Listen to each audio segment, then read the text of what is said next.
I was 67 years old when my own grandson let his wife humiliate me in front of a crowded supermarket, all because I couldn't afford a carton of eggs. They called me useless, dead weight, a burden they were too kind to throw out.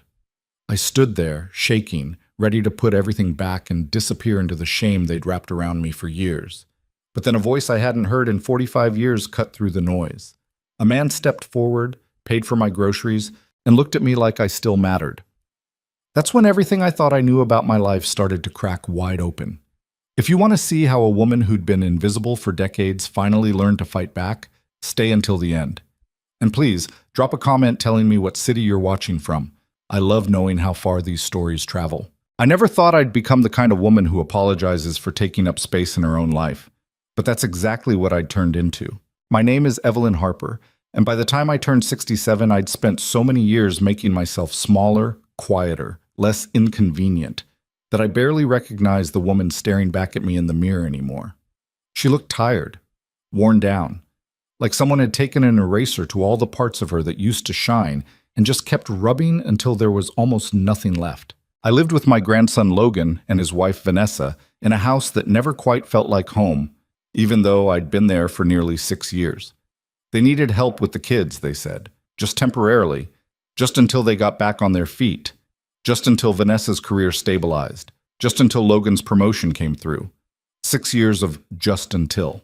I raised those children while Logan and Vanessa built their lives. I cooked every meal, scrubbed every floor, folded every piece of laundry, and somehow still managed to feel like I was the one who owed them something. Gratitude, maybe. For letting me stay. For giving me purpose after I'd lost everyone else. My husband died 8 years ago. Heart attack. Sudden, brutal, final. My son, Logan's father, died 2 years after that. Car accident on a rainy highway, the kind of tragedy that doesn't make sense no matter how many times you replay it in your head. So when Logan offered me a place to stay, I grabbed onto it like a lifeline. I didn't have anywhere else to go. My pension barely covered bus fare. I'd spent my savings on my husband's medical bills and my son's funeral. I had nothing left except the desperate need to be needed by someone. Anyone. Looking back now, I can see how perfectly I walked into the trap they set for me. But at the time, I just felt grateful. Grandma, can you make sure the kids get to school on time tomorrow? Vanessa has an early meeting. Grandma, we're out of milk again. Can you pick some up? Grandma, the kitchen's a mess. You didn't clean up after dinner? I said yes to everything. I absorbed every complaint, every passive-aggressive comment, every look that told me I wasn't doing enough. And I kept telling myself this was what family looked like. This was love. This was belonging. God, I was stupid. The worst part wasn't the work. I'd worked hard my whole life. I raised my son alone after my husband's business failed and he spiraled into depression. I knew how to survive on scraps and willpower. The worst part was the silence. Vanessa never spoke to me like I was a person. I was a function, a tool she used to make her life easier. She'd walk into a room, bark instructions at me without making eye contact, and leave before I could even respond. And Logan? Logan just let it happen. He'd stand there watching his wife tear me apart with her words, and he'd say nothing. Sometimes he'd give me this apologetic little shrug, like he wanted to help but couldn't quite figure out how, like I was a problem too complicated to solve, so why bother trying? I told myself he was just stressed. Work was hard, marriage was hard, parenting was hard.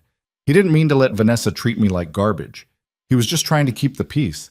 But deep down, I knew the truth. He was ashamed of me. Ashamed of my outdated clothes, my lack of money, my inability to contribute anything except labor. Ashamed that his colleagues knew his grandmother lived with him instead of in some comfortable retirement community. Ashamed that I existed at all. I felt it every time he introduced me to someone new, the way his voice would drop, the way he'd rush through my name like it was something embarrassing he needed to get past quickly. This is Evelyn. She's staying with us for a bit. Never my grandmother. Never the woman who practically raised me after my father died. Just Evelyn, a stranger, a guest who'd overstayed her welcome. The day everything fell apart started like any other. It was a Tuesday afternoon, gray and cold, the kind of weather that seeps into your bones and makes you feel older than you are. Vanessa had sent me to the grocery store with a list and exactly $23 in cash. Don't go over budget, she'd said. not looking up from her laptop. And get the cheap brand. We're not made of money. I wanted to laugh. She drove a brand new BMW. Logan wore suits that cost more than I used to make in a month. Their kitchen had marble countertops and a wine fridge that was always fully stocked. But sure, we weren't made of money.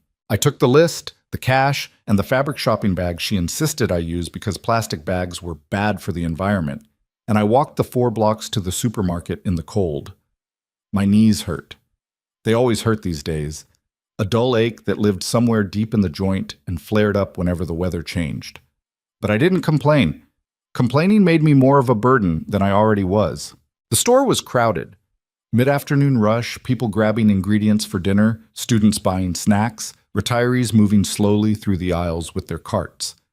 I grabbed a basket and started working through Vanessa's list. Bread, milk, eggs, chicken breast, pasta, tomato sauce, everything generic, everything cheap. I was doing the math in my head as I went, adding up prices, making sure I stayed under $23. It was like a game I'd gotten too good at. Survival math. The kind of mental gymnastics you do when you're living on someone else's money and you know they're counting every penny. I made it through the list with $2 to spare. But then I saw the oranges. They were beautiful, bright and perfect, stacked in a gorgeous pyramid near the produce section.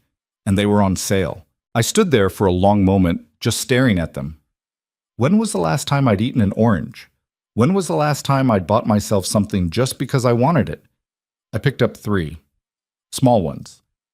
They fit perfectly in my hand, and for just a second I let myself imagine peeling one open, tasting that sharp sweetness, feeling like I was allowed to have something good. They cost $1.98. I put them in my basket. Checkout was a nightmare. The lines were long, people were impatient, and the cashier looked like she'd rather be anywhere else. I stood there clutching my basket, feeling the familiar anxiety that came with spending money that wasn't really mine. When it was finally my turn, I unloaded everything onto the conveyor belt and watched the numbers climb on the screen. Bread, $2.49, milk, $3.99, eggs, $4.25. The oranges slid across the scanner, $1.98. The total flashed on the screen, $24.71. My stomach dropped. I was over budget. I said, my voice already shaking. I'm sorry. I think I miscalculated. Can I— Next in line, please, the cashier said, not even looking at me. I just need a second to— Ma'am, there are people waiting. I could feel the eyes on me. The woman behind me was sighing loudly, shifting her weight from foot to foot. A man further back was muttering something about slow old people. My hands were trembling as I reached for the oranges. I'll put these back, I said quietly. I'm sorry. Grandma? I froze. That voice. I turned around, and there they were. Logan and Vanessa, standing 3 people back in line, staring at me like I'd just committed a crime. What are you doing here? Logan asked, walking up to the register. I was just— Vanessa sent me to— We gave you $23, Vanessa cut in, her voice sharp. Why is your total over?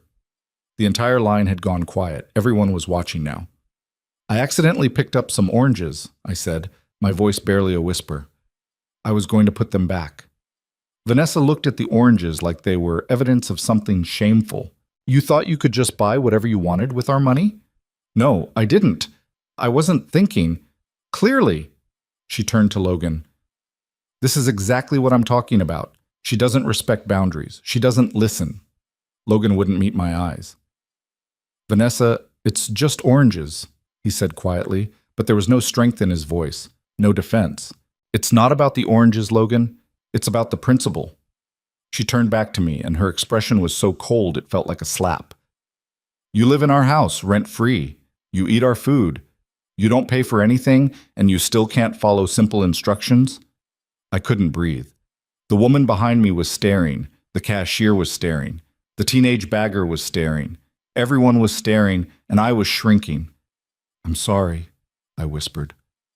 I'll pay you back. I have some change at home. With what money, Evelyn? Vanessa's voice was loud now, deliberately loud. You don't have money. You don't have anything. That's why you're living with us in the first place. Vanessa, Logan said weakly. Don't Vanessa me. I'm tired of pretending this is working. She's a burden, Logan. Dead weight, and I'm done carrying her. The words hit me like a fist to the chest. Dead weight. That's what I was to them. I felt the tears starting, hot and humiliating, and I tried so hard to hold them back. I didn't want to cry in front of these strangers. I didn't want to give Vanessa the satisfaction, but I couldn't stop them. I'll put everything back, I said, my voice breaking. I'm sorry. I'll go home. I reached for the groceries, my hands shaking so badly I could barely grab the bread. Let me help you with that. The voice came from behind me, deep, warm, familiar in a way that didn't make sense. I turned around and my heart stopped. There was a man standing there, older, maybe early 70s, with silver hair and kind eyes, and a face I hadn't seen in 45 years. A face I thought I'd never see again. Gabriel? I whispered. He smiled. Not a big smile, just a small, sad curve of his lips that told me he'd heard everything. Hello, Evelyn. I couldn't move, couldn't think, couldn't process what was happening. Gabriel Lawson, the man I was supposed to marry, the man who disappeared from my life before I could say goodbye. He stepped forward, gently took the groceries from my shaking hands, and placed them back on the conveyor belt. Then he pulled out his wallet. I'll take care of this, he said calmly, handing his card to the cashier. You don't have to, I started, but he just shook his head. I know I don't have to. He looked at Logan and Vanessa, and something hard flickered in his expression. But I want to. Vanessa's mouth opened, then closed. Logan looked like he wanted to sink into the floor. The cashier ran Gabriel's card without a word. Gabriel picked up the bags, then turned to me and offered his arm. Come on, he said softly. Let's get out of here. I should have said something to Logan. I should have explained or apologized or asked what I was supposed to do now. But I didn't. I just took Gabriel's arm and let him lead me out of that store, away from the stares and the whispers and the humiliation that had wrapped around me like a second skin. We didn't speak until we were outside. The cold air hit my face, sharp and clean, and I realized I was still crying. I'm sorry, I said, trying to wipe my eyes with my sleeve. I don't know what just happened. Don't apologize. Gabriel set the bags down and turned to face me, and the look in his eyes was so gentle it almost broke me. You have nothing to apologize for. You don't understand. They're my family. Logan is my grandson. I live with them. I can't just... Evelyn. He said my name like it mattered, like I mattered. Do they treat you like family? I opened my mouth to say yes, but the word wouldn't come. Because the answer was no. They didn't treat me like family. They treated me like a servant, a burden, an inconvenience they were too polite to throw out but too resentful to actually love. I started crying harder, and I hated myself for it. Gabriel pulled me into a hug, and I let him. I let this man I hadn't seen in decades hold me while I fell apart in a grocery store parking lot, and for the first time in years I didn't feel like I had to hold myself together. I don't know what to do, I whispered into his shoulder. Right now? He said gently. Right now, you're going to let me buy you a cup of coffee, and then we're going to talk. I pulled back and looked up at him, searching his face for answers I didn't even know how to ask for.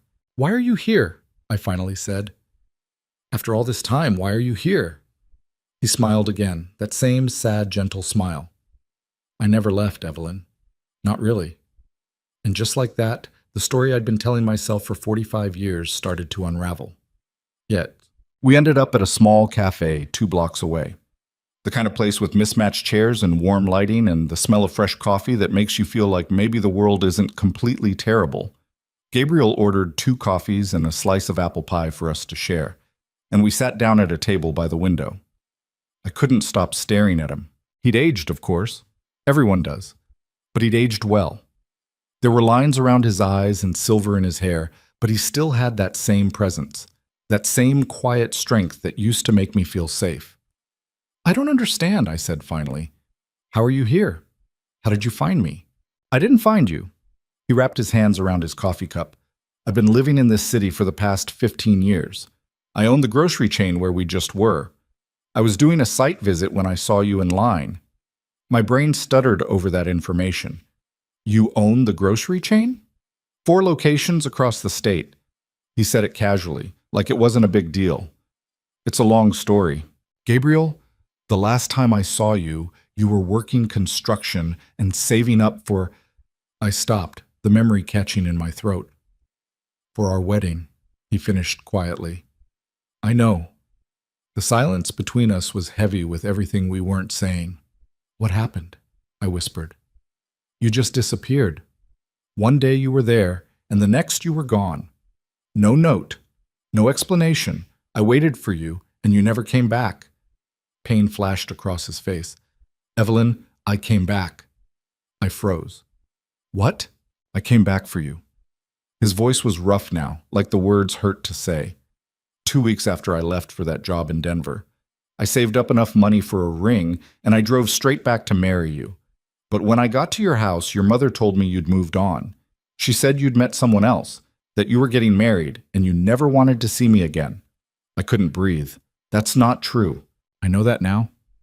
He reached across the table and took my hand, and I didn't pull away. But back then, I believed her. I was 24 years old and heartbroken, and I believed her. So I left. I built a life somewhere else. I got married, had kids, worked my way up until I could buy my first store, and I spent 45 years trying to forget you. Tears were streaming down my face. My mother told me you abandoned me, I said, my voice shaking. She said you took the money I gave you and ran off with another woman. She said you never loved me, that I was just a convenience. Gabriel's jaw tightened. I would have died before abandoning you. I know. And I did know. I could see the truth of it in his eyes. But I was young and scared, and I didn't know what else to believe. So I married someone else, and someone my mother approved of. Someone safe and boring and nothing like you. Did he make you happy? I thought about my husband, about the 40 years we spent together in a marriage that was comfortable but never quite right. About the way he looked at me like I was supposed to be something more than I was, and the way I looked at him knowing he'd never be what I actually needed. He was a good man, I said carefully. He gave me a son. He worked hard. He never cheated or lied or hurt me on purpose. But happy? I shook my head. I don't think either of us was ever really happy. Gabriel's thumb brushed across my knuckles. I'm sorry. Don't be. It wasn't your fault. I took a shaky breath. What about you? Did you love your wife? I learned to, he said honestly. She was kind, patient. She knew I was carrying something I couldn't let go of, and she loved me anyway. We had a good life together, 2 daughters, 4 grandchildren. She died 3 years ago, cancer. I'm sorry. Me too. He looked out the window, and for a moment we just sat there in the weight of everything we'd lost. Why didn't you try to find me? I asked quietly. After your wife died. You could have looked for me. I did. He turned back to me. 6 months ago, I hired someone to track you down. I found out you were widowed, living with your grandson, and I almost called you 100 times. But then I thought, what right do I have to walk back into your life after all these years? You'd moved on. You had a family. I didn't want to disrupt that. So you just watched from a distance? I told myself I'd know if you needed me. His expression darkened. And today, I saw that you did. I thought about Vanessa's voice echoing through that store. Dead weight. I thought about Logan standing there, saying nothing, doing nothing. I thought about 6 years of cooking and cleaning and raising children who weren't mine, all while convincing myself I was lucky to be needed. They don't want me, I said, and saying it out loud made it real. Logan and Vanessa. They don't want me there. I'm just free labor. Then leave. I laughed, but it came out bitter. And go where? I don't have money. I don't have anywhere else to go. You could stay with me. The words hung in the air between us. I stared at him. Gabriel? I have a house by the lake, 4 bedrooms, more space than I know what to do with. He leaned forward, and his voice was urgent now. I'm not asking you to marry me, Evelyn. I'm not asking you for anything except the chance to help you get back on your feet. You can have your own room, your own life. No strings attached, just a safe place to figure out what you want. I can't ask you to do that. You're not asking, I'm offering. His hand tightened around mine. Please, let me do this. Let me give you what I should have given you 45 years ago. I wanted to say yes so badly it scared me. But I was also terrified. Terrified of leaving the only stability I had left, even if that stability was slowly killing me. Terrified of trusting someone again after spending decades learning not to. Terrified of wanting something for myself when I'd spent so long believing I didn't deserve to want anything at all. "I need to think about it," I said finally. Gabriel nodded, but I could see the disappointment in his eyes. "Take all the time you need." He pulled out his wallet and handed me a business card. "My number's on there. Call me if you need anything at all." I took the card with shaking hands. We finished our coffee in silence, and then Gabriel walked me back to Logan and Vanessa's house. He carried the groceries the whole way, and when we reached the front door, he set them down gently. "Evelyn," he said, and his voice was so soft I almost didn't hear it. "You deserve better than this. I hope you know that." Before I could respond, he turned and walked away. I stood there watching him go, clutching his business card in my hand, feeling like I'd just been offered a lifeline and I was too scared to grab it. When I finally went inside, the house was empty. Logan and Vanessa weren't home. The kids were at school. It was just me and the silence and the groceries I needed to put away. I stood in the kitchen, staring at the oranges I'd almost bought. Dead weight. That's what Vanessa called me. And maybe she was right. Maybe I was just a burden they were too kind to throw out. Or maybe, just maybe, I'd spent so long believing I didn't matter that I'd turned into someone who actually didn't. I picked up one of the oranges and held it in my palm. Then I did something I hadn't done in years. I peeled it. I ate it. And I let myself taste something good. That orange tasted like rebellion. I know that sounds dramatic, but I don't care. It was the first thing I'd chosen for myself in longer than I could remember, and every bite felt like proof that I was still capable of wanting something. I stood in that empty kitchen, juice running down my fingers, and I let myself cry again. Not the humiliated tears from the grocery store. These were different, angrier, sadder, the kind of crying you do when you finally admit to yourself how bad things have gotten. Gabriel's business card was still in my pocket, and I kept touching it like a talisman. Like if I held on to it long enough, it might give me the courage to actually use it. But courage is a funny thing when you're 67 and you've spent the last 6 years learning to disappear. I heard the front door slam around 4:30. Vanessa's heels clicked across the hardwood floor like gunshots, sharp and deliberate. She didn't call out a greeting. She never did. I was furniture to her. You don't greet furniture. I quickly wiped my face and started putting away the groceries, my hands moving on autopilot. Bread in the bread box, milk in the fridge, chicken in the meat drawer. She appeared in the doorway, still in her work clothes, her expression hard. "We need to talk." My stomach clenched. "About what happened at the store," I said quietly. "I'm sorry. I shouldn't have." "No, you shouldn't have." She crossed her arms. "But that's not what this is about. Who was that man?" I kept my back to her, organizing cans in the pantry. "An old friend." "An old friend who pays for your groceries and walks you home?" Her voice was sharp with suspicion. "Try again." I turned around slowly. "His name is Gabriel. I knew him a long time ago, before I met my husband. And he just happened to be at that exact grocery store at that exact time. He owns the chain. He was doing a site visit." Vanessa's eyes narrowed. "How convenient." "It wasn't planned, Vanessa. I was just as surprised as you were." "I doubt that." She took a step closer and I could smell her expensive perfume. "Let me tell you what I think happened. I think you've been seeing this man behind our backs. I think you deliberately went over budget today to create a scene so he could swoop in and play hero. I think this whole thing was orchestrated." The accusation was so absurd I almost laughed. "That's not what happened." "Then explain to me why a man you claim not to have seen in decades suddenly shows up and treats you like you're something precious." She spat the word like it was poison.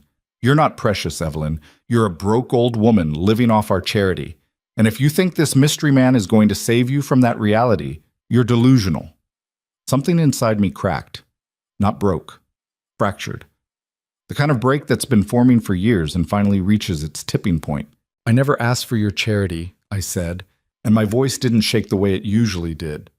Vanessa blinked, surprised. "Excuse me?" "I said I never asked for your charity. You offered me a place to stay. You said you needed help with the kids. I've been keeping up my end of that arrangement." "Your end?" She laughed, cold and sharp. Your end is doing the bare minimum while we feed you and house you and put up with your constant presence in our lives. You don't get to act like you're doing us a favor, Evelyn. You're not. Then why am I here? The question hung in the air between us. Vanessa's mouth tightened. Because Logan felt sorry for you. Because he couldn't stand the thought of his precious grandmother living alone in some depressing apartment. But that pity doesn't mean we owe you anything. And it certainly doesn't mean you get to embarrass us in public or sneak around with strange men. Gabriel isn't a strange man, and I wasn't sneaking. Then what do you call it? I call it running into someone from my past. I was still holding a can of tomato sauce, and I set it down carefully on the counter. Someone who treated me with more kindness in 5 minutes than I've received in this house in 6 years. Vanessa's face flushed. Get out. I stared at her. What? You heard me. Get out. Pack your things and leave, tonight. My heart was pounding so hard I thought it might crack a rib. Vanessa, please. I didn't mean... I don't care what you meant. I'm done. You're ungrateful, you're disrespectful, and frankly, I'm tired of looking at you. She turned toward the hallway, then paused. You have until Logan gets home to pack. After that, I'm calling the police and having you removed for trespassing.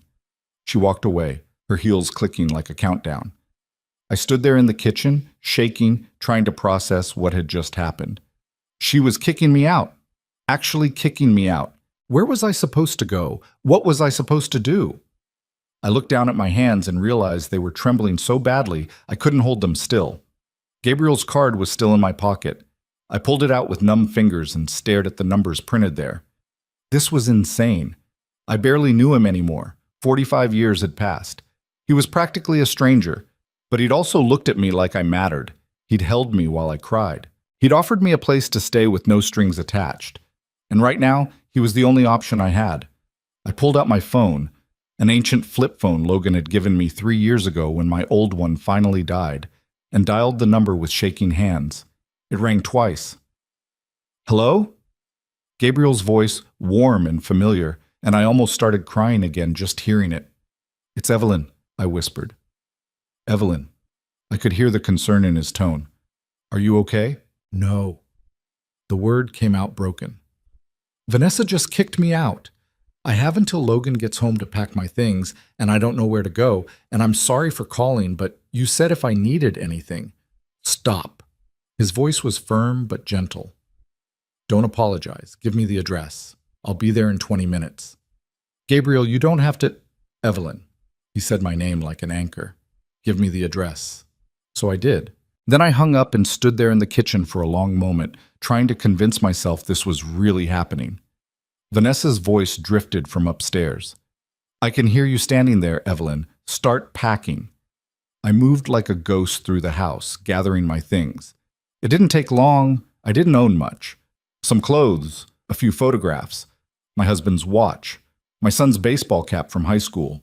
Everything I had left in the world fit into 2 battered suitcases. I was zipping up the second one when I heard the front door open. Evelyn? Logan's voice. He appeared in the doorway of the small room I'd been staying in, barely bigger than a closet, really, with a narrow bed and a dresser missing 2 knobs. What's going on? He asked, looking at my suitcases. Why are you packing? Your wife kicked me out. His face went pale. She what? She told me to pack my things and leave. She said she's calling the police if I'm still here when you get home. Logan ran a hand through his hair, looking genuinely distressed. She can't just... That's not how this works. This is my house too. Is it? I sat down on the bed, suddenly exhausted. Because from where I'm sitting, it seems like Vanessa makes all the decisions and you just go along with them. That's not fair, isn't it? I looked up at him, this man I'd helped raise, this boy I'd loved like my own son. You stood there in that grocery store and watched her humiliate me. You didn't say a word. You didn't defend me. You just let it happen. I was in shock. You're always in shock, Logan. Every time she says something cruel, every time she treats me like garbage, you're always shocked, but you never actually do anything about it. His jaw tightened. What do you want me to do? She's my wife. And I'm your grandmother. Doesn't that count for anything? The silence that followed was devastating, because we both knew the answer. It didn't count for enough. Where will you go? he asked finally, his voice small. I have somewhere. Where? I thought about lying, about making something up, but I was so tired of lying. Do you remember me telling you about Gabriel, the man I was engaged to before I met your grandfather? Logan nodded slowly. The one who left. He didn't leave. My mother lied to both of us. I stood up, grabbing my suitcases. He's been living in this city for 15 years. He was at the grocery store today. He saw what happened, and he offered me a place to stay. Logan's eyes widened. You can't be serious. Why not? Because you don't know him anymore. It's been decades, Grandma. He could be anyone. He could be dangerous. He's not dangerous. He's kind. And he treats me like a person instead of an inconvenience. So that's it? You're just going to leave with some stranger because he was nice to you once? The hypocrisy in that statement nearly choked me. You don't get to be concerned now, Logan. You lost that right when you let your wife call me dead weight in front of a store full of strangers. He flinched like I'd slapped him. I didn't know she was going to say that. But you didn't stop her. And you didn't apologize. You just stood there, embarrassed that I existed. That's not... A car horn sounded outside. Gabriel. I picked up my suitcases and walked past Logan without looking back. Grandma, wait. Don't. I stopped in the hallway, my back to him. Don't make this harder than it already is. You made your choice 6 years ago when you brought me here. You chose Vanessa's comfort over my dignity. You chose peace over standing up for what's right. And I'm done sacrificing myself so you don't have to feel guilty. I walked down the stairs, through the living room where I'd spent countless nights watching the kids, past the kitchen where I'd cooked thousands of meals, and out the front door into the cold evening air. Gabriel was standing beside a silver SUV, and when he saw me, something in his expression broke. Oh, Evelyn. He took the suitcases from my hands and put them in the trunk while I just stood there trying not to fall apart. When he came back, he wrapped his arms around me and I let myself lean into him. I've got you, he whispered. You're safe now. Behind us, I heard the front door open. Logan stood there, backlit by the warm glow of the house I was leaving behind. Grandma, please, we can talk about this. You don't have to go. I pulled away from Gabriel and turned to face my grandson one last time. Yes, I do. Then I got into the car and Gabriel drove me away from the only family I had left. The lake house was beautiful in a way that made my chest ache. It sat on the edge of the water, surrounded by trees with huge windows that let in the last rays of sunset. Inside, everything was warm wood and soft lighting and space to breathe. Gabriel showed me to a bedroom on the second floor. It has its own bathroom, he said, setting my suitcases down near the closet. Clean towels are in the cabinet. There's a robe on the door if you want it. Take your time settling in. No rush. I stood in the middle of the room, looking at the queen-size bed with its thick comforter, the reading chair by the window, the shelf of books someone had carefully arranged. This is too much, I whispered. It's a guest room, Evelyn. I'm not giving you anything I don't have to spare. Why are you doing this? He was quiet for a moment.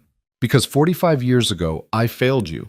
I believed a lie instead of fighting for the truth, and I've regretted it every day since. He moved to the doorway, giving me space. I can't fix the past, but I can make sure you're okay now, so let me do that. Please.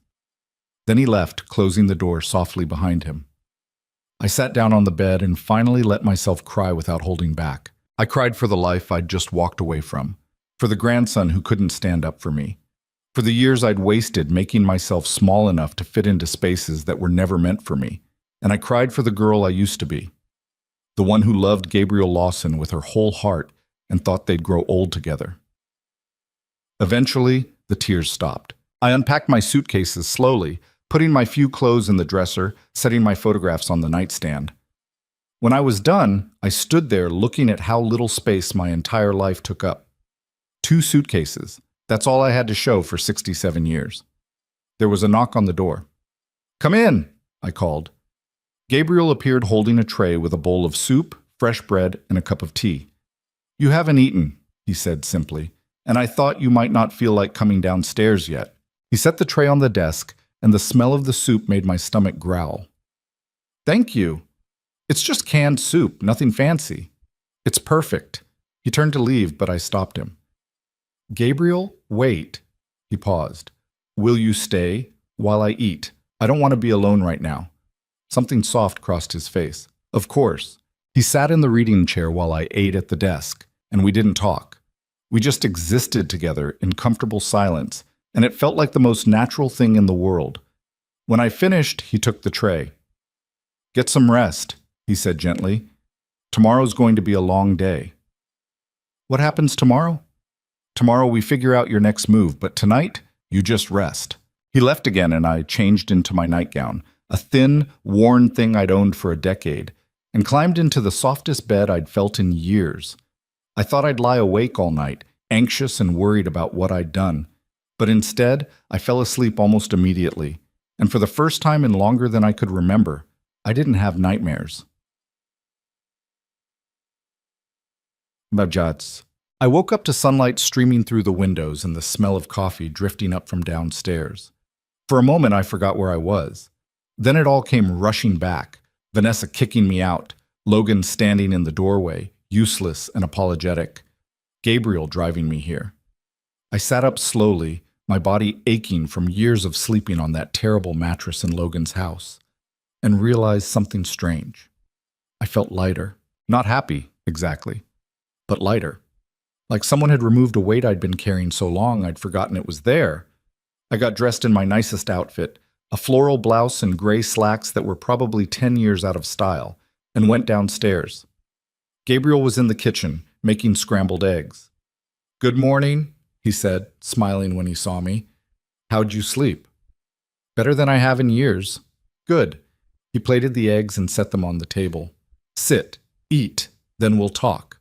We ate breakfast together, and it felt surreal, like I'd stepped into someone else's life. Someone who got to sit at a table with a man who made her eggs without expecting anything in return. When we finished, Gabriel poured us both more coffee and sat back.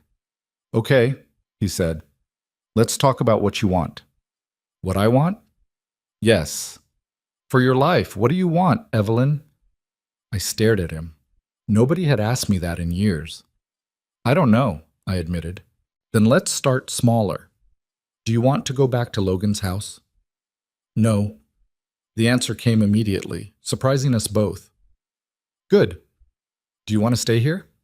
I hesitated. I can't just live off you, Gabriel. That's not fair. Why not? You lived off Logan for 6 years.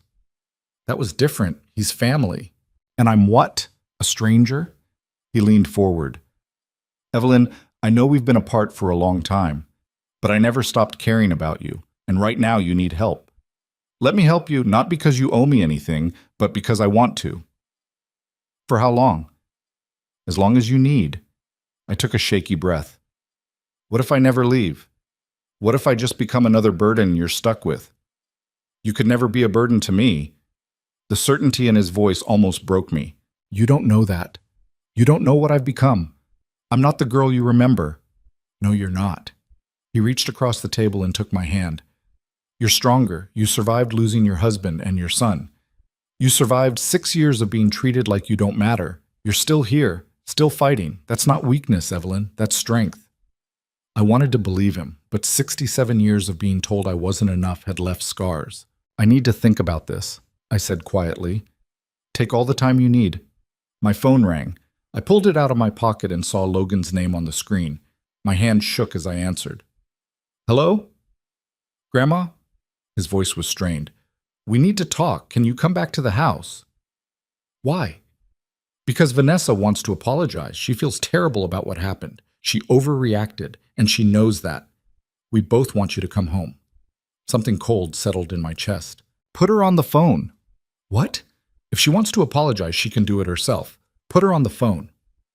There was a long pause. Then Vanessa's voice, tight and controlled. Evelyn, I may have been too harsh yesterday. I was stressed from work, and I took it out on you. I'm sorry. Can we move past this? It wasn't an apology. It was a performance. No, I said simply. Silence. No?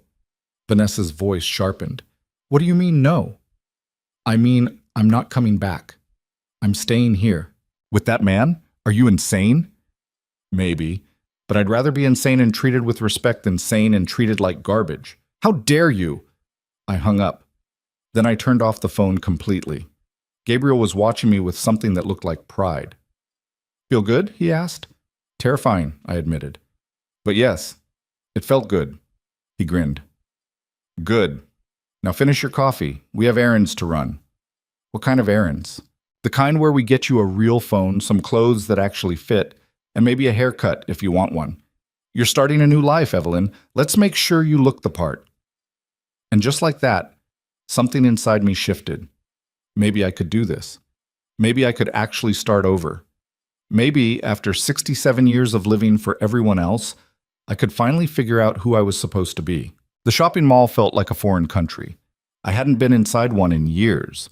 Logan and Vanessa never took me anywhere except the grocery store, and even then I usually walked. Standing in the bright, gleaming atrium with Gabriel beside me, I felt completely out of place. Everyone looked so young, so confident, so sure they belonged there. Where do we start? Gabriel asked, and I realized he was waiting for me to decide. I don't know, I admitted. I haven't bought myself new clothes and I can't even remember. He looked at my outfit. The floral blouse with the frayed collar, the slacks that were 2 sizes too big because I'd lost weight over the years and never replaced them. When's the last time you bought something just because you liked it? I thought about that. Before my husband got sick, so maybe 9 years ago? Gabriel's expression darkened, but he didn't say anything. He just took my hand and led me toward a department store. The women's section was overwhelming. Racks and racks of clothes in colors I'd forgotten existed. Not just the beiges and grays I'd been wearing for years, but deep blues and rich purples and soft greens. A saleswoman approached us, all white teeth and perfect makeup. Can I help you find something? I opened my mouth, but nothing came out. Gabriel squeezed my hand. We're looking for a complete wardrobe, he said smoothly. Casual wear, something nice for evenings out, comfortable shoes. She deserves to feel good in what she's wearing. The saleswoman's eyes flickered between us, calculating. Probably wondering if we were married, if this was some kind of sugar daddy situation, if I was worth her time. Then she saw Gabriel's watch, expensive, understated, and her smile widened. Of course, right this way. For the next hour, I tried on more clothes than I had in the previous decade. Soft sweaters that didn't itch, jeans that actually fit, a deep blue dress that made my eyes look brighter, comfortable sneakers and a pair of low heels that didn't pinch. Every time I came out of the dressing room, Gabriel would look up from his phone and give me his honest opinion. That color washes you out. That fits perfectly. You hate it. I can see it in your face. Try something else. No one had paid attention to me like that in years. The saleswoman kept adding things to the pile, and I kept trying to put them back. This is too much, I whispered to Gabriel when she went to find another size. It's not. Gabriel, I can't let you spend this much money on me. Why not? Because I'll never be able to pay you back. He set down his phone and looked at me seriously. I don't want you to pay me back. I want you to have clothes that make you feel like yourself. When's the last time you looked in a mirror and liked what you saw? The question hit harder than I expected. I don't remember. Then let me do this, please. There was something in his eyes that made it impossible to argue. Something that said this wasn't just about clothes. This was about giving me back a piece of dignity I'd lost somewhere along the way. So I stopped protesting. We bought everything. The sweaters, the jeans, the dress, the shoes. Gabriel handed over his credit card without even looking at the total, and I felt simultaneously grateful and guilty. Next stop, he said, gathering up the bags. Phone store. By the time we left the mall 2 hours later, I had a smartphone, a new wardrobe, and the beginnings of something that felt dangerously close to hope. Gabriel loaded everything into the car, then turned to me. There's one more place I want to take you. Where? It's a surprise. We drove for 20 minutes, heading away from the city toward the lake. The road wound through trees that were just starting to turn autumn colors, and I watched them pass by through the window, feeling like I was in someone else's life. Finally, Gabriel pulled up to a small building with a hand-painted sign that read, Marion's Salon. A hair salon? I asked. The best one in town. Marion's a friend of mine. I called ahead. She's expecting us. Gabriel. Evelyn. He turned to face me. When's the last time someone did something nice for your hair? I touched my gray strand self-consciously. I'd been cutting it myself for years, just hacking away at it in the bathroom mirror whenever it got too long. I don't remember that either. Then let's fix it. Marion turned out to be a woman in her 50s with kind eyes and hands that moved with confident precision. She sat me down in her chair, ran her fingers through my hair, and made a thoughtful sound. When did you last have a professional cut? Maybe 10 years ago? She met my eyes in the mirror. Honey, you've got beautiful hair under all this damage. Let me show you what it can look like when someone actually takes care of it. And she did. For the next hour, she cut and shaped and fussed, and I watched in the mirror as the woman I used to be started to emerge from beneath the woman I'd become. When she finished, I barely recognized myself. My hair was shorter, just below my shoulders, with layers that framed my face. She'd toned down the harsh gray, adding in some softer highlights that made me look less washed out. I looked alive. Oh, I whispered, touching the ends. Marion smiled. Much better. You've got good bones, Evelyn. No reason to hide them. Gabriel was waiting in the reception area, and when I walked out, he stood up so fast he nearly knocked over his chair. Evelyn, it's too much, isn't it? She cut off so much, and I probably should have just... You look beautiful. The word stopped me cold. No one had called me beautiful in years. I look old, I said automatically, because that's what I'd trained myself to believe. You look like yourself. He walked over and took my hands. The woman I remember. The one who wasn't afraid to take up space. Something cracked inside my chest. Marion was watching us with a knowing smile, but I didn't care. I don't know how to be her anymore, I whispered. Then we'll figure it out together. He paid Marion, hugged her goodbye, and led me back to the car. We drove home in comfortable silence, and I spent the whole ride staring at my reflection in the side mirror, trying to reconcile this woman with the one who'd stood in that grocery store 2 days ago, putting back oranges because she didn't deserve them. When we got back to the lake house, Gabriel carried all my new clothes upstairs while I stood in the entryway, feeling like an intruder in this beautiful space. Evelyn? I turned. He was standing at the top of the stairs looking down at me with an expression I couldn't quite read. Thank you, I said. For all of this, I don't know how to... You don't have to thank me. He came down a few steps. I know this is overwhelming. I know you're scared, but you're safe here. You understand that, right? You're safe. I nodded, not trusting my voice. Good. Now come upstairs and put your new clothes away. Then we're making dinner together. I'm thinking pasta. You cook? Terribly, but that's never stopped me before. Despite everything, I laughed. And it felt good. Mwok. We burned the pasta. Well, Gabriel burned it. I tried to warn him that the heat was too high, but he insisted he knew what he was doing, right up until smoke started pouring out of the pot and the smoke alarm went off. We ended up ordering pizza and eating it at the kitchen table while rain started pattering against the windows. I can't believe you own a grocery chain and you can't cook pasta, I said, pulling a slice onto my plate. I own the stores. I don't personally stock them. He grinned. Besides, I have people who cook for me usually. Staff at the corporate office, catered meals at events. I only cook when I'm home alone, and even then I mostly survive on sandwiches. That's depressing. It's efficient. It's sad. He laughed, and the sound filled the kitchen in a way that made the whole house feel less empty. You're right. It is sad. But I got used to it after my wife died. Cooking for one person feels pointless. You have daughters, don't you? Grandchildren? Something shifted in his expression. I do. 2 daughters. Rebecca lives in Seattle with her husband and 2 kids. Sarah's in Boston, unmarried, works in finance. We talk on holidays, sometimes birthdays. They're busy with their own lives.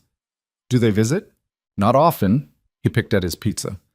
Rebecca came out last Christmas, stayed for 3 days, spent most of it on her laptop working remotely. Sarah hasn't been here in 2 years. She says the lake house is too far from the airport. I heard the loneliness in his voice, carefully hidden, but still there. I'm sorry. Don't be. They're good kids. We're not close. Not like I wanted us to be. He looked up at me. My wife was the glue that held us together. When she died, we all kind of drifted apart. I tried to pull them back, but you can't force people to want to be around you. The words hit too close to home. No, I said quietly. You can't. We finished eating in silence, and I helped him clean up, or tried to. He kept shooing me away from the sink, insisting I was a guest, and guests didn't do dishes. I'm not a guest, I finally said. I'm living here. Let me help. Evelyn.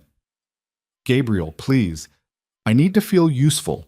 I've spent 6 years cooking and cleaning for people who treated me like a servant. Let me do it for someone who actually appreciates it. He studied me for a long moment. Okay, but only if we do it together.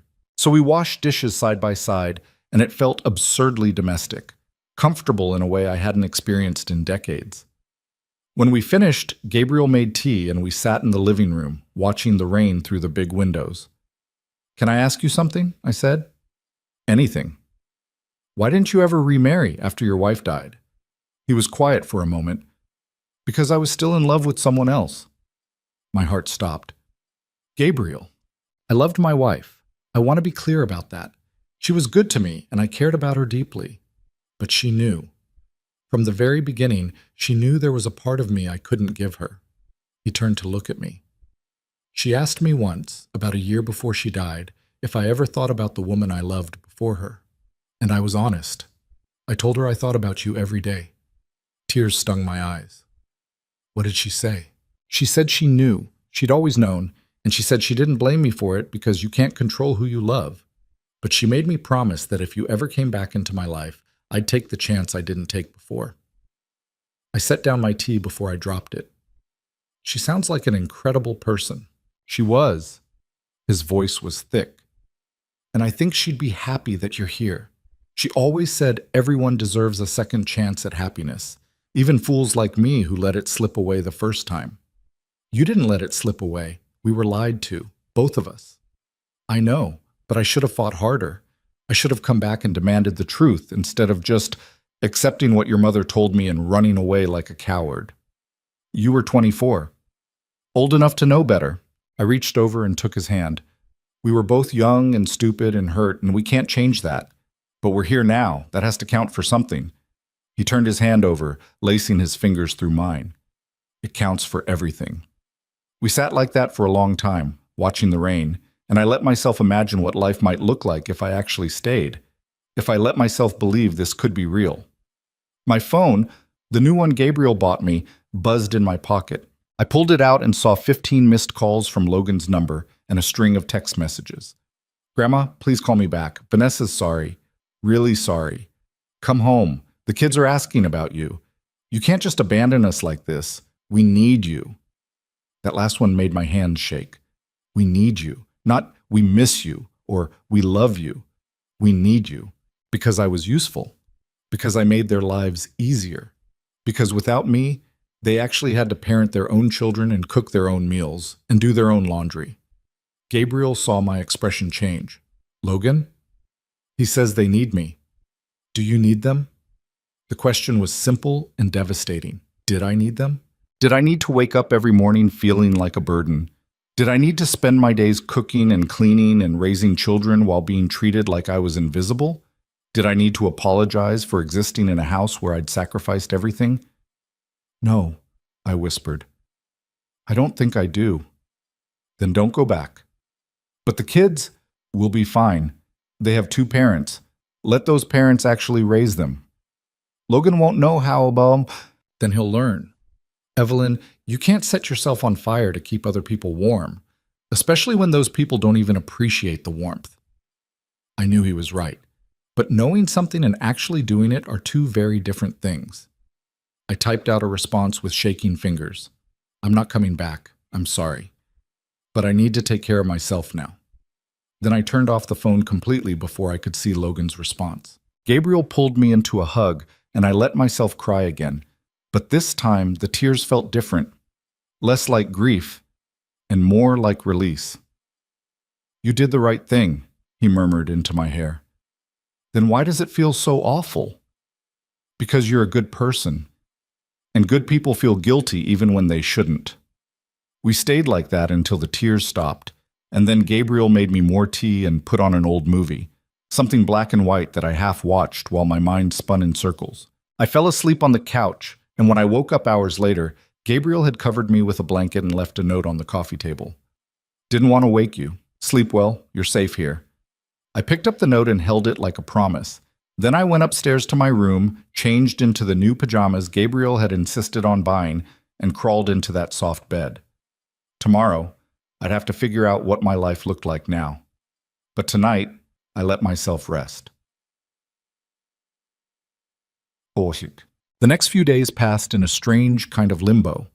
I'd wake up in that beautiful room, put on my new clothes, and come downstairs to find Gabriel making coffee. We'd eat breakfast together, and then he'd leave for work. Quick visits to his stores, meetings with suppliers, corporate oversight things I didn't fully understand. And I'd be left alone in this big empty house, trying to figure out who I was when no one needed me to be anything. It was harder than I expected. For 6 years, my days had been structured around other people's needs. Wake up, make breakfast for the kids, pack lunches, clean the kitchen, do laundry, grocery shop, make dinner, help with homework, clean up again, collapse into bed. Now I had nothing but time. I tried reading, watching TV, taking walks by the lake. But everything felt hollow, because the truth was, I didn't know how to exist for myself. I'd spent so long being what other people needed that I'd forgotten how to just be. Gabriel noticed, of course. On the 4th day, he came home early and found me sitting on the porch, staring at the water. "Rough day?" he asked, sitting down beside me. "I don't know what to do with myself." "What do you mean?" I've spent 6 years, hell, I've spent my whole life taking care of other people. And now I don't have anyone to take care of, and I feel completely useless." He was quiet for a moment. "What did you used to do? Before you got married, before kids? What made you happy?" I tried to remember that version of myself. "I painted," I said slowly. "Watercolors mostly. I wasn't very good, but I loved it. The way the colors would bleed together, the way you could create something beautiful out of nothing." "When did you stop?" "After I got married. My husband thought it was a waste of time, something silly girls did before they grew up and got serious about life." Gabriel's jaw tightened. "That's bullshit." I laughed despite myself. "Maybe, but I believed him. So I stopped painting and started being a wife instead, then a mother, then a widow, then a live-in babysitter, and somewhere along the way I forgot I used to be someone who made things. So start again. I don't have supplies. We'll get them. I probably won't remember how. Evelyn." He turned to face me. "Stop making excuses. If you want to paint, paint. Life's too short to keep denying yourself the things that make you happy." Something fierce bloomed in my chest. "Okay. Okay? Yes. Let's go get art supplies." He grinned. "Now?" "Right now." We drove to an art supply store, and I walked through the aisles like a kid in a candy store, running my fingers over tubes of paint and packs of brushes and pads of watercolor paper. Gabriel followed behind me with a basket, and every time I picked something up and then put it back, he'd grab it and add it to the pile. "This is too expensive," I protested when he added a professional-grade watercolor set. "It's paint, Evelyn. Buy the paint." "But I might not even be good anymore." "Then you'll practice until you are. Stop overthinking this." By the time we left, we'd bought enough supplies to open a small studio. Back at the house, Gabriel cleared off the dining room table and helped me set everything up. "There," he said, stepping back. "Your workspace." I stared at the paints and brushes and paper, and suddenly I felt terrified. What if I'd forgotten how? What if I was terrible? What if this was just another thing I failed at? "Hey," Gabriel's voice was gentle. "Don't panic. Just try. That's all. Just try." So I did. I squeezed paint onto a palette, wet my brush, and touched it to paper. The color spread, bleeding out in soft edges, and something in my chest unclenched. I painted for 3 hours straight while Gabriel read in the living room, and when I finally set down my brush, I had created something. It wasn't good. The composition was off, the colors muddy in places, the details clumsy, but it was mine, and I'd forgotten how good that felt. Gabriel came over to look, and I braced myself for polite lies. "It's beautiful," he said simply. "It's a mess." "It's yours. That makes it beautiful." I looked up at him, this man who'd shown me more kindness in a week than my own family had in years. and I felt something shift inside me, something that felt dangerous and wonderful and absolutely terrifying. "Gabriel," I said quietly, "why are you really doing all this?" He didn't pretend not to understand. "Because I never stopped loving you, Evelyn, and I know that's insane. I know 45 years have passed, and we're completely different people now. But when I saw you in that grocery store looking so broken and small, all I could think was that I'd wasted half my life without you. And I'm not going to waste whatever time we have left." My heart was pounding.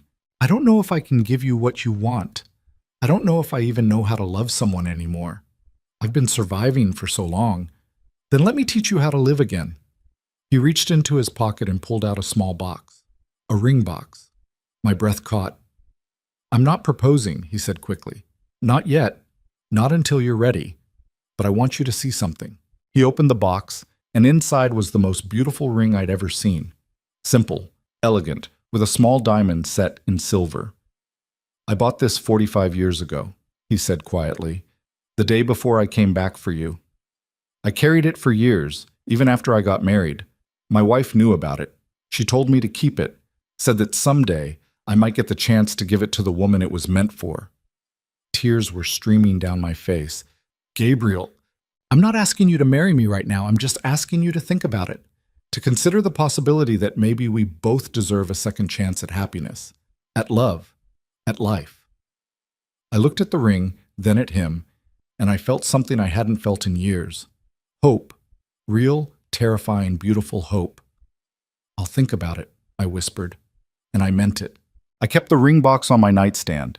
Every morning I'd wake up, see it sitting there, and my heart would do this complicated dance between terror and excitement. Gabriel hadn't brought it up again. He just went about his days like he hadn't essentially asked me to spend the rest of my life with him, giving me space to think. And I did think. I thought about it constantly. 2 weeks passed. I painted every day. And slowly, my hands remembered what my brain had forgotten. The watercolors started to behave, the compositions improved, and I began creating things I wasn't ashamed to look at. Gabriel would come home from work and study whatever I'd made that day, offering genuine observations instead of empty compliments. He'd point out where the light worked, where the perspective felt off, treating my hobby like it actually mattered. It was the most respected I'd felt in decades. But the peace couldn't last forever. On a Tuesday morning while Gabriel was at work and I was experimenting with a landscape of the lake, someone knocked on the front door. I froze, brush hovering over paper. Nobody knew I was here except Gabriel and Logan. I set down the brush and walked to the door slowly, my heart hammering. Through the glass panel, I could see Logan standing on the porch, shifting his weight from foot to foot. Part of me wanted to pretend I wasn't home, but I'd spent too many years hiding. I opened the door. Logan looked terrible. His hair was messy, his shirt wrinkled, and there were dark circles under his eyes like he hadn't slept in days. "Grandma," he said, and his voice cracked. "Please, we need to talk. How did you find me?" "I followed Gabriel's car from the grocery store last week. I've been working up the courage to come here." He looked past me into the house. "Can I come in?" Every instinct screamed at me to say no. But he was still my grandson, the boy I'd helped raise after his father died, the child I'd loved even when he couldn't love me back properly. "5 minutes," I said, stepping aside. He walked in, looking around the lake house with an expression I couldn't quite read. Surprise, maybe, or jealousy. "This place is incredible. Gabriel's done well for himself. Clearly." Logan turned to face me. "Grandma, I'm sorry. About everything. About Vanessa. About the grocery store. About—" "Stop." He blinked. "What?" "I don't want to hear an apology you don't mean. You're here because things are falling apart at home and you need me to come fix it. So just say that. Be honest for once." His face flushed. "That's not fair, isn't it? You didn't defend me when Vanessa called me dead weight. You didn't call to check if I was okay. You waited 2 weeks to show up here, and I'm guessing it's because you finally realized how much work I actually did." "The house is a disaster," he admitted quietly. "The kids are acting out because they miss you. Vanessa's overwhelmed trying to manage everything, and He stopped, jaw working. "I miss you too." "You miss having a free housekeeper." "No, I miss my grandmother. I miss seeing you in the kitchen when I come home. I miss the way you'd help Emma with her homework. I miss knowing you were there. His eyes were wet, and I wanted so badly to believe him. But I'd learned the hard way that wanting something doesn't make it true. If you miss me so much, why did you let her treat me like that? I don't know. He rubbed his face. Vanessa's so strong, you know? She has opinions about everything, and she's so confident, and I got used to letting her lead. It was easier than fighting, even when fighting meant protecting me. I know I failed you, but I'm trying to fix it now. Come home, Grandma, please. We'll set boundaries with Vanessa. We'll make sure you're treated with respect. Things will be different. No, they won't. They will, I promise. Logan, stop. I walked over to the window, looking out at the lake. I've been here 2 weeks, and in those 2 weeks I've remembered what it feels like to wake up and not immediately start worrying about someone else's needs. I've remembered what it feels like to be treated like I matter, to have my opinions valued, to exist as a person instead of a function. You can have that at our house. No, I can't, because Vanessa will never respect me, and you'll never stand up to her. This pattern has been going on for 6 years, Logan. It's not going to change just because you're suddenly overwhelmed. So what, you're just going to abandon us? Move in with some guy you haven't seen in 45 years and pretend we don't exist? The bitterness in his voice stung. I'm not abandoning you. I'm choosing myself. There's a difference. The kids don't understand that difference. Emma cries for you every night. She thinks she did something wrong. And there it was. The guilt knife twisted perfectly. I turned to face him. Then you explained to Emma that her great-grandmother needed to take care of herself. That loving someone doesn't mean sacrificing everything for them. That sometimes adults have to make hard choices. She's 7 years old. Then simplify it. But don't use her pain to manipulate me into coming back. Logan's expression shifted, something ugly flickering across his features. Is that what you think I'm doing? Manipulating you? I think you're desperate, and desperate people will say anything. I'm desperate because my family is falling apart. Then hold it together yourself. My voice rose, surprising both of us. You're a grown man, Logan. You have a wife, a career, 2 arms, and 2 legs. Figure it out. Cook your own meals, clean your own house, raise your own children. Stop expecting me to sacrifice my happiness so you don't have to deal with your responsibilities. That's not what Yes, it is. That's exactly what you're asking me to do. I crossed my arms and my hands were shaking, but my voice was steady. For 6 years, I gave you everything. I cooked every meal, cleaned every mess, raised your kids while you and Vanessa built your careers. I asked for nothing except to feel like I was part of the family. And instead, you let your wife humiliate me in public. You stood there and said nothing while she called me useless. I've apologized for that. An apology doesn't erase it. You showed me who I am to you, Logan. I'm the help. I'm convenient. I'm useful. But I'm not family. Not really. Because family doesn't treat each other like that. Tears were running down his face now. You are family. You're my grandmother. I love you. Then prove it. Let me go. Let me have this chance at happiness without making me feel guilty for it. With him? Logan gestured around the house. With Gabriel? You barely know him anymore. What if he's using you? What if this is all some kind of scam? A scam for what? I don't have any money. I don't have anything except 2 suitcases of clothes and some old photographs. I don't know, but people don't just show up after 45 years and offer you a free place to live out of the goodness of their hearts. There's always an angle. I thought about Gabriel showing me the ring, about the way he looked at me like I was still worth loving, about how he'd spent 45 years carrying a piece of jewelry meant for me. Maybe there is an angle, I said quietly. Maybe he wants companionship. Maybe he's lonely. Maybe he sees this as a second chance at something he lost. But you know what? Even if that's true, he still treats me better than your family ever did. Logan flinched. That's not fair. It's completely fair. Gabriel bought me clothes because mine were falling apart and nobody noticed. He bought me art supplies because I mentioned once that I used to paint. He listens when I talk.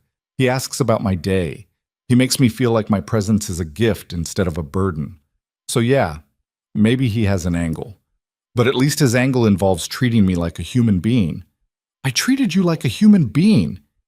You treated me like free labor and called it family. The words hung between us, brutal and true. Logan just stood there, breathing hard, his face red. I can't believe you're choosing him over us. I'm not choosing him over you. I'm choosing me over you. That's what you can't accept. The idea that I might actually matter enough to put myself first. So that's it? You're just done with us? I didn't say that.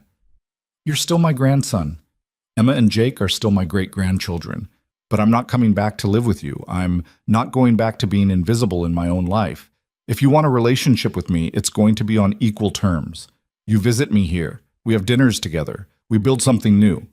But the old arrangement is over. Vanessa will never agree to that. Then Vanessa doesn't have to have a relationship with me. But you do. If you want one. Logan looked at me for a long moment, and I saw the calculation happening behind his eyes.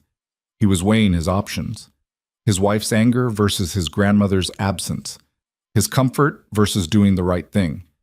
And I watched him choose comfort. I need to think about this, he said finally. Okay? I can't just, Vanessa will. I know, you need to talk to her. I understand. He headed for the door, then stopped. Are you happy here? The question caught me off guard. I'm starting to be, I admitted. Good. He said it like it hurt. That's good, Grandma. You deserve to be happy. Then he left. I stood in the entryway for a long time after his car disappeared down the road, feeling hollowed out and victorious and sad all at once. When Gabriel came home that evening, he found me sitting on the porch, staring at nothing. Logan came by, I said before he could ask. Gabriel sat down beside me, close enough that our shoulders touched. How did it go? He wants me to come back. He says things will be different. Will they? No. Gabriel took my hand. What did you tell him? That I'm not going back. That if he wants a relationship with me, it has to be on equal terms. That I'm done sacrificing myself for people who don't appreciate it. How did he take it? Like I was abandoning him, like I was choosing you over family. Are you? I looked at him, this man who'd shown me more kindness in 2 weeks than I'd received in 6 years. I'm choosing myself. But yeah, that includes choosing you, choosing this, choosing a life where I actually matter. Gabriel lifted my hand and kissed my knuckles. You've always mattered, Evelyn. Some people were just too blind to see it. We sat there as the sun set over the lake, and I felt something settle in my chest. A decision. A certainty. A truth I'd been dancing around since the moment I walked through his door. Gabriel! Yeah? Ask me again? He went very still. Ask you what? You know what? He turned to face me, and the hope in his eyes was almost painful to see. Are you sure? Mao. No. I'm terrified. I'm 67 years old, and I've been a widow for 8 years, and I don't know if I even remember how to be someone's partner. But I'm sure about this. About us. About wanting to spend whatever time I have left with someone who actually sees me. Gabriel pulled the ring box from his pocket, because of course he'd been carrying it, and opened it with shaking hands. Evelyn Harper, he said, his voice rough with emotion. Will you marry me? Yes. He slid the ring onto my finger and it fit perfectly, like it had been waiting 45 years to find its home. Then he kissed me, soft and gentle and full of all the time we'd lost and all the time we had left. When we pulled apart, we were both crying. I can't believe we're doing this, I whispered. Neither can I. But I'm not letting you get away again. Good, because I'm not going anywhere. We sat there holding each other as the stars came out. And for the first time in my entire life, I felt completely, perfectly, devastatingly sure I was exactly where I was supposed to be. Next, we decided to get married quickly. Not because we were trying to hide it, but because we'd already wasted 45 years. Neither of us wanted to waste another day. Gabriel suggested a small ceremony at the lake house. Just us, an officiant, and maybe a few close friends. But I wanted Logan there. I wanted to give him one more chance to show up for me, to prove that maybe, just maybe, he could be the grandson I'd always hoped he'd become. So I called him. He answered on the third ring. Grandma? I'm getting married. Silence. To Gabriel? Yes. More silence. When? 2 weeks from Saturday, here at the lake house. Small ceremony. Just family and a few friends. I took a breath. I'd like you to be there. You and the kids. Vanessa too, if she wants to come. You're serious about this? Completely. Grandma, you barely know this guy. I know him better than you think, and I know myself better than I did 2 weeks ago. This is happening, Logan. I'm just asking if you want to be part of it. I could hear him breathing on the other end, processing. I need to talk to Vanessa. I know. Call me back when you've decided. I hung up before he could respond. Gabriel was watching me from the kitchen doorway. Think he'll come? I don't know, but I had to offer. And if he doesn't, then I'll be sad. But I'll still marry you. He crossed the room and pulled me into his arms. I love you. You know that? The words hit me like a shock. Nobody had said that to me in years. I love you too, I whispered back, testing the words. They felt rusty, but true. Logan called back 3 days later. We'll come, he said, his voice tight. All of us. But Vanessa wants to talk to you first. My stomach clenched. Okay. She'll call you tonight. Okay? He hung up without saying goodbye. True to Logan's word, Vanessa called that evening while I was cleaning up dinner dishes. Evelyn. Her voice was ice. Vanessa. Logan tells me you're getting married. That's right? To a man you haven't seen in 45 years. Yes. And you actually expect us to come celebrate this decision? I dried my hands on a towel, taking my time. I'm inviting you to my wedding. Whether you celebrate or just attend out of obligation is up to you. This is insane. You realize that, right? You're acting like a teenager, running off with some man getting married after 2 weeks. 3 weeks, actually. It's embarrassing, Evelyn, for you and for Logan. What will people think? I don't care what people think. Well, I do. Logan has a reputation to maintain. Having his grandmother shack up with some stranger and play house doesn't exactly reflect well on our family. Something in me snapped. Vanessa, I'm going to say this once, so listen carefully. I don't give a damn about your reputation. I don't care what your friends think or what Logan's colleagues whisper at cocktail parties. I've spent 6 years caring about what you think, and all it got me was miserable. So now I'm doing what makes me happy. And if that embarrasses you, don't come to the wedding. Nobody's forcing you. She sucked in a breath. How dare you? I dare because I finally stopped being afraid of you. You've been controlling me for years, making me feel small and worthless and grateful for scraps. But I'm done. I'm marrying Gabriel. I'm building a life that doesn't revolve around making yours easier, and you can either accept that and be civil, or you can stay home. Either way, I'll be fine. Logan won't stand for this. Then he won't come to the wedding. That's his choice. I hung up. My hands were shaking so hard I had to sit down. Gabriel appeared with a glass of water. That sounded intense. She called me embarrassing. She's wrong. I know, but it still hurt. He sat down beside me. Do you want to uninvite them? No, I want Logan to have the chance to show up. For once in his life, I want him to choose me over her. And if he doesn't, then at least I'll know where I stand. The next 2 weeks were a blur of preparation. Gabriel hired a small catering company. I picked out a simple dress, nothing white, just a soft blue that made me feel elegant instead of invisible. We wrote our own vows. We chose music. We set up chairs on the lawn overlooking the lake. And through it all, I kept checking my phone, waiting for Logan to call and say they weren't coming. But he didn't. The morning of the wedding arrived cold and clear, with the kind of light that makes everything look sharp and new. I stood in front of the mirror in my new dress, barely recognizing the woman staring back at me. She looked happy. She looked alive. She looked nothing like the broken woman who'd stood in a grocery store 3 weeks ago, ready to put back oranges because she didn't deserve them. There was a knock on the door. Come in? Gabriel's daughter Rebecca stepped in, looking almost as nervous as I felt. She'd flown in from Seattle the day before, and we'd spent an awkward evening getting to know each other. She was polite but distant, clearly unsure what to make of her father marrying a woman she'd never met. You look beautiful, she said now, and she sounded like she meant it. Thank you. My dad's really happy, you know. I haven't seen him like this since before Mom died. Tears pricked my eyes. He makes me happy too. She nodded, then stepped forward and hugged me quickly. Welcome to the family, I guess. It wasn't much, but it was something. When she left, I took one last look in the mirror. Then I went downstairs to marry the man I should have married 45 years ago. The ceremony was small and perfect. Gabriel's daughters were there, a few of his friends from work. The officiant, a kind woman who'd known Gabriel for years. And Logan.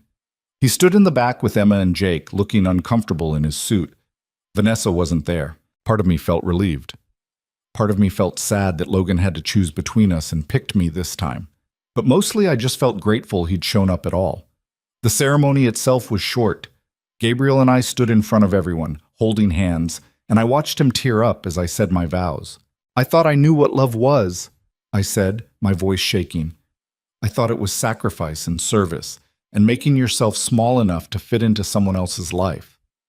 But you've shown me that real love is being seen, being valued, being treated like you matter just because you exist. You've given me back pieces of myself I thought were lost forever, and I promise to spend the rest of my life showing you that you matter too. Gabriel's vows were simple. 45 years ago, I lost you because I was too young and stupid to fight for the truth. I'm not making that mistake again. I love you, Evelyn. I've always loved you. And I'm going to spend every day I have left proving that you deserve to be loved exactly as you are. When the officiant pronounced us married, Gabriel kissed me in front of everyone, and I heard Emma gasp with delight. It was perfect. Imperfect, really, because life is messy and complicated and nothing ever goes exactly as planned. But it was ours. After the ceremony, during the small reception on the lawn, Logan approached me. Congratulations, Grandma. Thank you for coming. I almost didn't. He looked down at his feet. Vanessa said if I came, she'd make my life hell. And you came anyway. Yeah, he met my eyes. I've been thinking about what you said, about choosing comfort over doing the right thing. And you were right. I've been doing that for years, so today I chose differently. Pride swelled in my chest. That took courage. I learned from the best. He smiled sadly. You've always been braver than I gave you credit for. I wasn't brave. I was terrified. But sometimes you have to do terrifying things to save yourself. Emma ran over and grabbed my hand. You look like a princess, Grandma. I laughed and picked her up, even though my back protested. Thank you, sweetheart. Are you happy? So happy. Good. I missed you. I missed you too, baby. Logan watched us, and I saw the regret in his eyes. But regret is only useful if it leads to change, and only time would tell if Logan was actually capable of that. For now, I just held my great-granddaughter and let myself be happy, because I'd earned it. The weeks after the wedding felt like living in someone else's dream. I'd wake up next to Gabriel, sunlight streaming through the windows, and have to remind myself this was actually my life now, that I was allowed to be happy, that I wasn't waiting for someone to take it all away. But happiness, I learned, doesn't erase the past. It just gives you better tools to deal with it. Logan started visiting every Sunday. Just him and the kids at first. He'd bring Emma and Jake over for lunch, and we'd spend the afternoon by the lake. The kids would run around while Logan and I talked about safe things, the weather, their school, Gabriel's stores. Never Vanessa. Never the elephant in the room. I could see him struggling with it, with wanting to apologize but not knowing how, with being trapped between the wife who controlled him and the grandmother who'd finally escaped. I didn't push. I just let him show up, week after week, and hoped that eventually he'd figure out how to be honest. It took 6 weeks. We were sitting on the porch, watching Emma try to skip stones across the lake, when Logan finally said what he'd been holding back. She's getting worse. I didn't have to ask who. How? Everything's a fight. The house, the kids, money, my job. Nothing I do is good enough. He rubbed his face. She blames me for you leaving. Says I drove you away by not standing up to you. Standing up to me? Her words. She thinks you manipulated me into feeling guilty, that you're playing the victim to get what you want. I should have been angry, but mostly I just felt tired. Do you believe that? No. He said it immediately, and I was grateful. I know what happened. I was there. I saw how she treated you. He trailed off. You just what? I don't know how to fix it. She's my wife, the mother of my kids. I can't just leave. I'm not asking you to leave. I'm asking you to set boundaries. I've tried. She doesn't listen. Then try harder. He looked at me, and there was something desperate in his eyes. How? How did you do it? How did you just walk away from everything? I thought about that grocery store, about Vanessa's voice echoing through the aisles, about standing there with oranges in my hand, realizing I'd become so small I didn't think I deserved fruit. I got to a point where staying hurt more than leaving, where I finally understood that love without respect isn't love at all. It's just control dressed up in nicer words. But the kids will survive. Kids are resilient, Logan. What they won't survive is growing up thinking it's normal for one person to completely dominate another. Is that what you want to teach them? That marriage means one person wins and the other just endures? He flinched. That's not what our marriage is. Isn't it? The silence between us was heavy. Emma ran over, holding a perfect flat stone. Grandma, look! Uncle Gabriel said this one will skip really far. I smiled and took the stone, examining it like it was precious. He's absolutely right. Want me to show you the trick? We spent the next 20 minutes skipping stones, and I showed Emma how to angle her wrist, how to put spin on the throw. Logan watched from the porch, and when I glanced back at him, he looked lost. After they left, Gabriel found me in the kitchen, staring out the window. Rough day? Logan's struggling. With Vanessa? With everything. He wants to change but doesn't know how, and I don't know if I should help him or let him figure it out himself. Gabriel came up behind me and wrapped his arms around my waist. You can't save him, Evelyn. He has to save himself. I know, but he's my grandson. And you're not responsible for fixing his marriage. You're not responsible for managing his wife or teaching him how to stand up for himself. He's a grown man. Let him grow. I leaned back into Gabriel's chest. When did you get so wise? I've had 45 years to think about my mistakes. Trust me, I know what it looks like when someone's drowning in their own choices. You can throw them a rope, but they have to grab it themselves. He was right, but that didn't make it easier to watch. 2 weeks later, Logan showed up unannounced on a Wednesday afternoon. No kids, no warning, just him, looking like he hadn't slept in days. She kicked me out, he said the moment I opened the door. I stepped aside to let him in. What happened? I told her I wanted marriage counseling, that we needed help communicating, and His voice broke. She said if I thought our marriage needed fixing, I could fix it by myself, told me to get out until I was ready to stop being disrespectful. We sat in the living room, and I made him tea he didn't drink. Where are the kids? With her, she said I could see them on weekends, like I'm some deadbeat dad who doesn't deserve custody. Did you talk to a lawyer? Not yet. I don't even know if I want a divorce. I just wanted her to listen, to try, to acknowledge that maybe, just maybe, she's not always right about everything. I didn't say, I told you so, even though I wanted to. What are you going to do? I don't know. Can I stay here? Just for a few days while I figure things out? I looked at Gabriel, who'd appeared in the doorway. He gave me a small nod. Of course you can stay. Logan slept in the guest room and spent the next 3 days wandering around the lake house like a ghost. He'd pick up books and not read them, start conversations and trail off mid-sentence, stare at his phone waiting for Vanessa to call. She didn't. On the 4th day, he finally broke down. I found him sitting on the dock, crying into his hands, and I sat down beside him without saying anything. I gave her everything, he said through tears. Everything she wanted, the house, the car, the lifestyle. I worked 60-hour weeks to afford it all, and it still wasn't enough. I still wasn't enough. Because you can't earn love by giving someone things. You can only earn it by being yourself and hoping they love who you actually are. She doesn't love who I am. She loves who she wants me to be. I know. How did you deal with it? All those years with Grandpa. You said you weren't happy. How did you survive? I thought about my husband, about the decades we spent together in a marriage that was comfortable but never quite right. I made myself smaller. I convinced myself that my unhappiness didn't matter as much as keeping the peace. And I survived.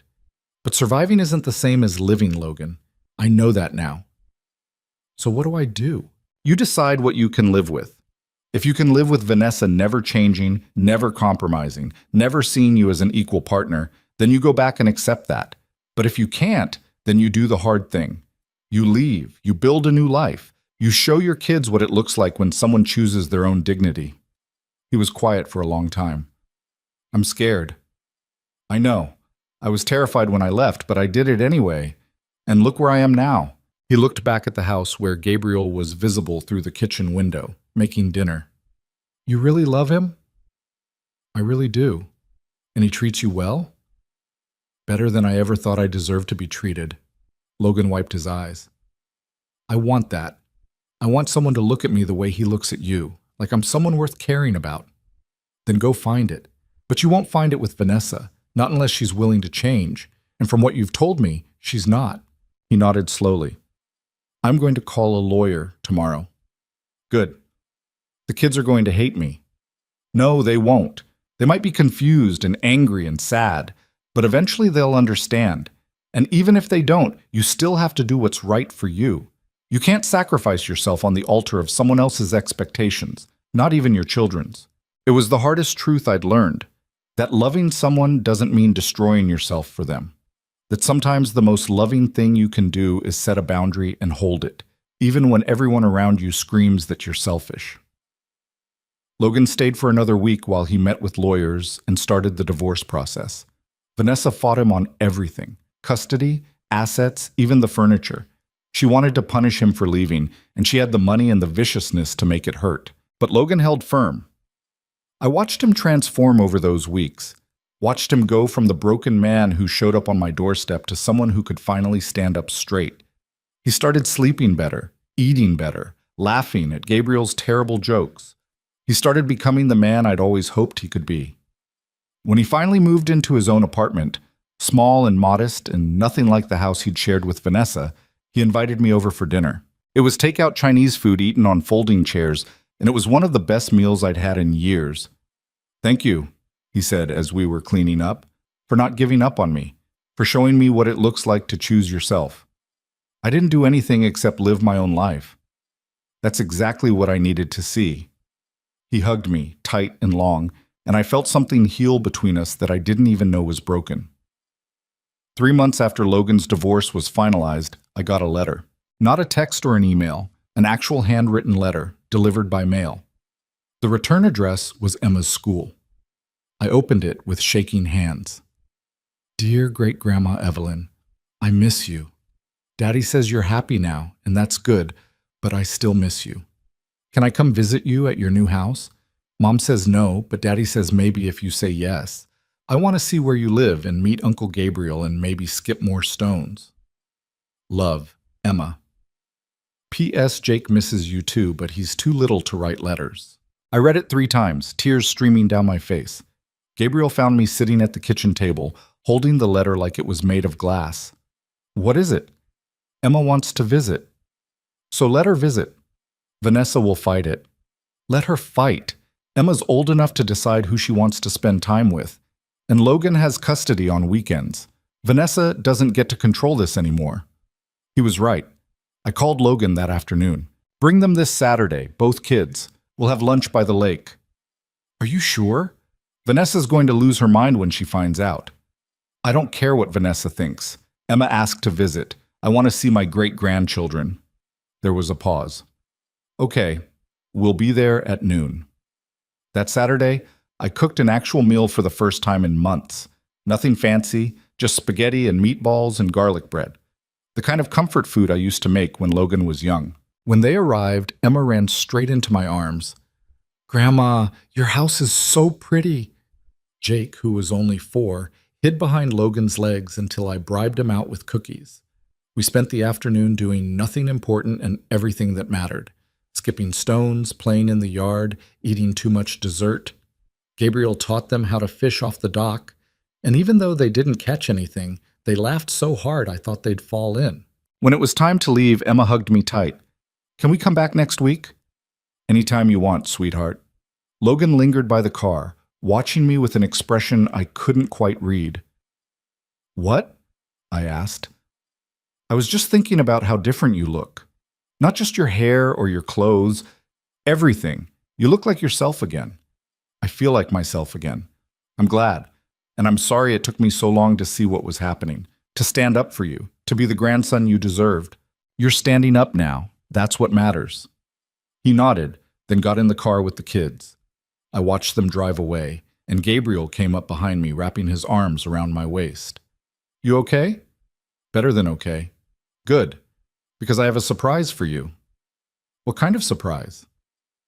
He led me inside to the dining room, where he'd set up a new easel and a full set of professional-grade oil paints. I know you've been working with watercolors, he said, but I talked to Marion at the salon, and she mentioned you used to paint with oils back in the day, so I thought maybe you'd want to try again.